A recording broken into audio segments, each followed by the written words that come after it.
ఢిల్లీ ఎన్నికల్లో కనుక కాంగ్రెస్ పార్టీ ఒక 5 స్థానాలన్నా వస్తే గౌరవంగా ఉన్నట్టు.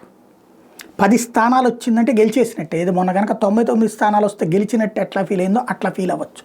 వాళ్ళ ఆశ అక్కడ ఉన్నటువంటి ముస్లిం ప్రభావిత ప్రాంతాలలో చాలా బలంగా ఉన్నాం అన్నటువంటి, క్రైస్తవ ప్రభావిత ప్రాంతాలు బలంగా ఉన్నామని చెప్పుకునే ఆ 2 ప్రాంతాలు కలిపి 10 సీట్లు వస్తాయని.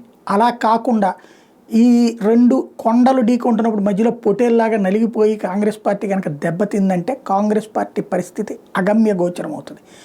ఢిల్లీలో కనుక కాంగ్రెస్ పోయిందంటే మొన్నటి పార్లమెంట్ ఎన్నికల్లో 4 సీట్లు పెంచుకోవడం తప్పించి వరుసగా 3 సార్లు ఓడినటువంటి సిచ్యువేషను. వరుస పెట్టి 4 రాష్ట్రాల ఎన్నికల్లో 4ట్లో ఎక్కడా లేదు, 2లలో వేరే పార్టీలు అధికారంలోకి వస్తే వాళ్ళకి తోకగా మిగిలినటువంటి సిచ్యువేషను. అదే సందర్భంలో ఇక్కడ ఢిల్లీలో శాంతం పోయిందంటే ఇక దెబ్బతిన్నట్టే. కాంగ్రెస్ పార్టీ భవిష్యత్తుకి ఢిల్లీకి సంబంధించినటువంటిది చర్చ ఖచ్చితంగా ఉంటుంది. అయితే వస్తున్నటువంటి లెక్క ప్రకారం ఎక్కడా కూడా 2-3 దాటదు అనడం అన్నటువంటిది కాంగ్రెస్ శ్రేణుల్లోనే ఆవేదన మిగులుస్తోంది.